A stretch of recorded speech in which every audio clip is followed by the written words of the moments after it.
ಈ KYC ಮಾಡಿಸದಿದ್ರೆ gas subsidy ಸಿಗಲ್ವಾ? December 31 ಕೊನೆ ದಿನ ಅಂತೆ. ವಾಟ್ಸಪ್ ಸಂದೇಶಕ್ಕೆ ಏಜೆನ್ಸಿಗಳ ಮುಂದೆ ಸಾಲು. ವಾಟ್ಸಪ್ನಲ್ಲಿ ಬಂದ ಸುದ್ದಿ ನಂಬಿ ರಾಜ್ಯಾದ್ಯಂತ ಅಡುಗೆ ಅನಿಲ ಬಳಕೆದಾರರು ಭಾರೀ ಸಂಖ್ಯೆಯಲ್ಲಿ ಗ್ಯಾಸ್ ಏಜೆನ್ಸಿಗಳಿಗೆ ಮುಗಿಬೀಳುತ್ತಿದ್ದಾರೆ. ಅನಿಲ ಸಿಲಿಂಡರ್ ಸಂಪರ್ಕ ಪಡೆದವರು ಡಿಸೆಂಬರ್ 31ರೊಳಗೆ ಸಂಪರ್ಕದ ಐಡಿ ಸಂಖ್ಯೆಯನ್ನು ಆಯಾ ಏಜೆನ್ಸಿಗಳ ಕಚೇರಿಗೆ ತೆರಳಿ ಈ ಕೆವೈಸಿ ಮಾಡಿಸಬೇಕು. ಇಲ್ಲದಿದ್ದರೆ ಜನವರಿ 1ರಿಂದ ಗ್ಯಾಸ್ ಸಿಲಿಂಡರ್ನ ಸಬ್ಸಿಡಿ ಸೌಲಭ್ಯ ಸ್ಥಗಿತಗೊಳ್ಳಲಿದೆ ಎಂಬ ಸುದ್ದಿ ವಾಟ್ಸಪ್ನಲ್ಲಿ ಹರಿದಾಡುತ್ತಿದೆ. ಅದನ್ನು ನಂಬಿ ಗ್ರಾಹಕರು ದೊಡ್ಡ ಪ್ರಮಾಣದಲ್ಲಿ ಗ್ಯಾಸ್ ಏಜೆನ್ಸಿಗಳಿಗೆ ಮುತ್ತಿಗೆ ಹಾಕುತ್ತಿದ್ದು ಗ್ರಾಹಕರಲ್ಲಿ ಭಾರಿ ಗೊಂದಲಕ್ಕೆ ಕಾರಣವಾಗಿದೆ. ಗ್ಯಾಸ್ ಏಜೆನ್ಸಿಗಳ ಮುಂದೆ ವೃದ್ಧರು, ಮಹಿಳೆಯರು, ಮಕ್ಕಳು ಸಾಲುಗಟ್ಟುತ್ತಿದ್ದಾರೆ.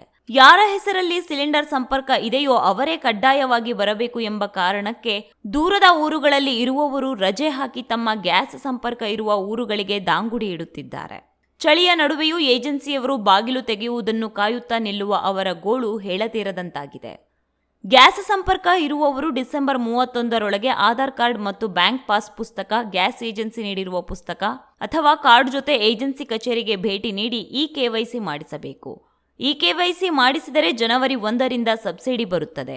ಈಗ ಇರುವ ಸಿಲಿಂಡರ್ಗೆ 903 ರೂಪಾಯಿ ಇದ್ದು ಸಬ್ಸಿಡಿಯ ಬಳಿಕ 500 ರೂಪಾಯಿಗಳು ದೊರೆಯುತ್ತದೆ. ಕೆವೈಸಿ ಮಾಡದೇ ಇದ್ದರೆ ಸಬ್ಸಿಡಿ ರಹಿತವಾಗಿ ಗ್ಯಾಸ್ ಸಂಪರ್ಕ ಕಮರ್ಷಿಯಲ್ ಆಗಿ ಮಾರ್ಪಾಡಾಗುತ್ತದೆ. ಆಗ ಗ್ಯಾಸ್ಗೆ 1400 ರೂಪಾಯಿ ಕೊಡಬೇಕು ಎಂಬ ಸಂದೇಶ ವಾಟ್ಸಪ್ನಲ್ಲಿ ಹರಿದಾಡುತ್ತಿದೆ.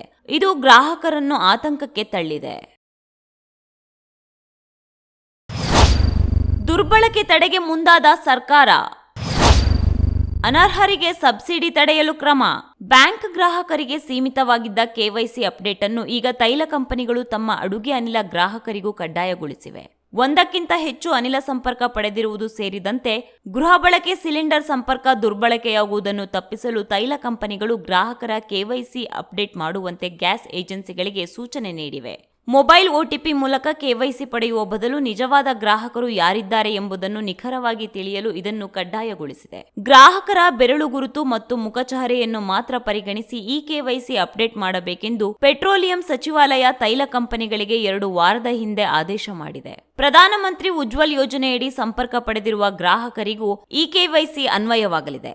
ವಾಣಿಜ್ಯ ಸಿಲಿಂಡರ್ ದರಕ್ಕಿಂತ ಗೃಹ ಬಳಕೆಯ ಸಿಲಿಂಡರ್ ದರ ಕಡಿಮೆಯಾಗಿದ್ದು ಸಾಕಷ್ಟು ಗ್ರಾಹಕರು ಒಂದಕ್ಕಿಂತ ಹೆಚ್ಚು ಸಂಪರ್ಕವನ್ನು ಪಡೆದುಕೊಂಡಿದ್ದಾರೆ. ಅಲ್ಲದೆ ಕೆಲವರು ಬೇರೆಯವರ ಹೆಸರಿನಲ್ಲಿ ಸಿಲಿಂಡರ್ ಸಂಪರ್ಕ ಪಡೆದು ವಾಣಿಜ್ಯ ಉದ್ದೇಶಕ್ಕೆ ಬಳಕೆ ಮಾಡುವ ಮೂಲಕ ತೈಲ ಕಂಪನಿಗಳಿಗೆ ನಷ್ಟ ಉಂಟು ಮಾಡುತ್ತಿದ್ದಾರೆ. ಇದರೊಂದಿಗೆ ಅನರ್ಹರಿಗೂ ಸಬ್ಸಿಡಿ ದರದಲ್ಲಿ ಸಿಲಿಂಡರ್ ಸಿಗುತ್ತಿರುವುದು ತೈಲ ಕಂಪನಿಗಳಿಗೆ ಹೊರೆಯಾಗುತ್ತಿದೆ. ಈ ಹಿನ್ನೆಲೆಯಲ್ಲಿ ತೈಲ ಕಂಪನಿಗಳು ನಿಜವಾದ ಗೃಹ ಬಳಕೆ ಗ್ರಾಹಕರು ಮಾತ್ರ ಸಬ್ಸಿಡಿ ಸಿಲಿಂಡರ್ ಪಡೆಯುವಂತಾಗಬೇಕು ಎಂದು ಈ ಕೆವೈಸಿ ಮಾಡಿಸಲು ಗ್ಯಾಸ್ ಡೀಲರ್ಗಳಿಗೆ ನಿರ್ದೇಶನ ನೀಡಿದೆ. ಅನಿಲ ಗ್ರಾಹಕರ ಮೊಬೈಲ್ ನಂಬರ್ಗೆ ಒಟಿಪಿ ಕಳುಹಿಸಿ ಅಪ್ಡೇಟ್ ಮಾಡಿಕೊಂಡರೆ ನಿಜವಾದ ಗ್ರಾಹಕರು ಸಿಗುವುದಿಲ್ಲ ಎಂದು ಈ ಕೆವೈಸಿ ಮಾಡಿಕೊಳ್ಳಬೇಕು ಎಂದು ತೈಲ ಕಂಪನಿಗಳು ಗ್ಯಾಸ್ ಡೀಲರ್ಗಳಿಗೆ ಸೂಚನೆ ನೀಡಿದೆ. ಈ ಕೆವೈಸಿಗಿಲ್ಲ ಯಾವುದೇ ಡೆಡ್ಲೈನ್. ಮನೆ ಬಾಗಿಲಲ್ಲೂ ಮಾಡಿಸಬಹುದು. ಗ್ಯಾಸ್ ಏಜೆನ್ಸಿ ಮಾಲೀಕರು ಕಚೇರಿಯಲ್ಲಿ ಈ ಕೆವೈಸಿ ಅಪ್ಡೇಟ್ಗೆ ವ್ಯವಸ್ಥೆ ಮಾಡಿರುವುದರೊಂದಿಗೆ ಗ್ಯಾಸ್ ಡೆಲಿವರಿ ಬಾಯ್ಗಳಿಂದಲೂ ಅಪ್ಡೇಟ್ ಮಾಡಿಸಲು ಅವರ ಮೊಬೈಲ್ಗೆ ಈ ಕೆವೈಸಿ ಅಪ್ಡೇಟ್ ಮಾಡಲು ಅಗತ್ಯವಿರುವ ಆಪ್ ಡೌನ್ಲೋಡ್ ಮಾಡಿಸಿದ್ದಾರೆ. ಗ್ರಾಹಕರ ಮನೆ ಬಳಿಯೇ ಅಪ್ಡೇಟ್ ವ್ಯವಸ್ಥೆ ಮಾಡಲಾಗಿದೆ. ಅನಿಲ ಗ್ರಾಹಕರು ಈ ಕೆವೈಸಿ ಅಪ್ಡೇಟ್ಗಾಗಿ ಮನೆಗೆ ಸಿಲಿಂಡರ್ ನೀಡಲು ಬರುವ ಡೆಲಿವರಿ ಬಾಯ್ಗಳನ್ನು ಸಂಪರ್ಕಿಸಿದರೆ ಅವರೇ ತಮ್ಮ ಮೊಬೈಲ್ನಲ್ಲಿ ಈ ಕೆವೈಸಿ ದಾಖಲಿಸಿಕೊಳ್ಳಲಿದ್ದಾರೆ. ಇಲ್ಲವಾದರೆ ಗ್ಯಾಸ್ ಏಜೆನ್ಸಿಯ ಕಚೇರಿಗೆ ಬಂದರೆ ಸಿಬ್ಬಂದಿ ಫಿಂಗರ್ ಪ್ರಿಂಟ್ ಅಥವಾ ಮುಖದ ಚಿತ್ರ ತೆಗೆದುಕೊಳ್ಳುವ ಮೂಲಕ ಈ ಕೆವೈಸಿ ಅಪ್ಡೇಟ್ ಮಾಡಿಕೊಳ್ಳಲಿದ್ದಾರೆ.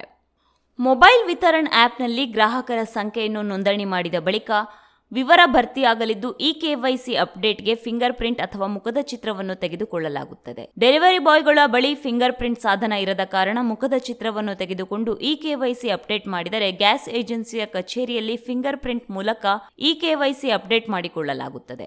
ಉಜ್ವಲ ಯೋಜನೆಯ ಅರ್ಹ ಫಲಾನುಭವಿಗಳ ಸಂಖ್ಯೆ ಪಡೆಯಲು ಹಾಗೂ ಸಬ್ಸಿಡಿ ವ್ಯವಸ್ಥೆಯ ದುರ್ಬಳಕೆಗೆ ತಡೆಯಲು ಗ್ರಾಹಕ ಸಂಖ್ಯೆಯನ್ನು ಈ ಕೆವೈಸಿ ಮಾಡಿಸಲು ಕೇಂದ್ರ ಸರ್ಕಾರ ಸೂಚಿಸಿದೆ. ಆದರೆ ಇದಕ್ಕೆ ಯಾವುದೇ ಡೆಡ್ಲೈನ್ ವಿಧಿಸಿಲ್ಲ. ಡಿಸೆಂಬರ್ 31ರ ನಂತರವೂ ಈ ಕೆವೈಸಿ ಮಾಡಿಸಬಹುದು. ವಾಟ್ಸಾಪ್ನಲ್ಲಿ ಹರಿದಾಡುತ್ತಿರುವುದು ಸುಳ್ಳು ಎಂದು ಇಂಡಿಯನ್ ಆಯಿಲ್ ಕಂಪನಿ ಅಧಿಕಾರಿಗಳು ಸ್ಪಷ್ಟಪಡಿಸಿದ್ದಾರೆ.